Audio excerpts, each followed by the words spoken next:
আরে চিনতাম, উনি তো অনেক ভালো মানুষ আছিল। আর তোমরাও তো ভালো মানুষ, হুদা কামে বাকি দিবার যাও কে, জেনে ঝামেলা হয়।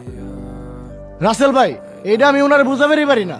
যারে তারে বাকি দেয়, চিনে না জানে না তারও বাকি দেয়। কিসের জন্য বাকি দেয় এটা আজ পর্যন্ত বুঝলাম না। তোমার ভাই তো ঠিকই বুঝতেছে। কাহিনী কি শাওন, কিসের জন্য এত বাকি দাও কও তো একটু। ভাই শুনবেন, এই বাকির খাতাটা আমার বাপে আমার কাছে দিয়ে গেছে। আর রায়হান, তুই তখন অনেক ছোট, আমাকে এই দোকানটা আসছিল না। আমি তখন কলেজে পড়ি। আব্বা, মার শরীরটা তো বেশি ভালো না, তুমি ওষুধগুলো তাড়াতাড়ি নিয়ে আইলে ভালো হইতো। বাবা শাওন রে, তুই তো ওষুধ আনবেন কর, কিন্তু আমার কাছে একটা টাকা নেই। আব্বা, তাহলে কি ওর কাছ থেকে বাকি নিয়ে আসো? আচ্ছা, আমি এখন স্টেশনে যাই, কি ওর কাছ থেকে বাকি নিয়ে আসতেছি। ভাই, এই ওষুধগুলো তাড়াতাড়ি দেন তো। ওষুধ তো সবগুলাই আছে, এগুলো তো অনেক দামি ওষুধ। সবগুলাই কি দিমু?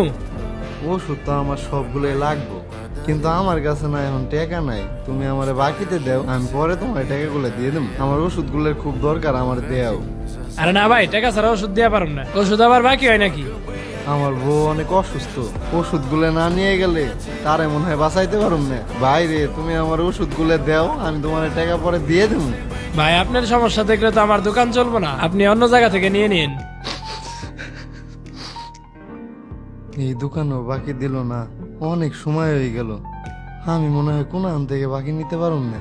আমি বাড়ি যেয়ে দেখি আমার বউর কি অবস্থা, আর টেকার ব্যবস্থাও করে নিয়ে আসি গে। বাবারে, অনেক দোকানেই তো ঘুরলাম, কেউ আমারে বাকি দিল না। এখন আমি টেহা কোনে পাই কত? আব্বা, তোমার আর টাকার ব্যবস্থা করা লাগবো না, মা তো আর নাই। আব্বা, তুমি তো অনেক দেরি করে ফেলেছো। কি করুন রে বাজান, একটা মানুষ আমারে বাকি দিল না। যদি আমারে বাকি দিত তাইলে মনে হয় তোর মায় বাইসে থাকতো।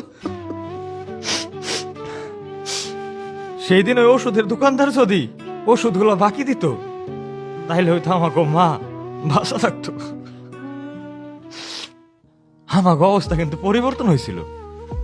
আব্বা টাকা পয়সা কামাইছিল, কিন্তু আমাকে মাটা তো আর ফিরাইলো না। আব্বা ব্যবসাটা দিল, এরপর থেকে কাউরে আর টাকার জন্য ফিরাই দেয় নাই। যারে যেভাবে পারছে ব্যবসার মাধ্যমে সাহায্য করছে। ব্যবসা মানে তো খালি টাকা পয়সা কামানো না, মানুষের সেবা করাটাও তো একটা বিষয়। আর রাসেল ভাই, এই যে এত মানুষের বাকি দিই, আমরা কিন্তু একবেলাও না খায় থাকি না। রিজিকের মালিক হইল আল্লাহ।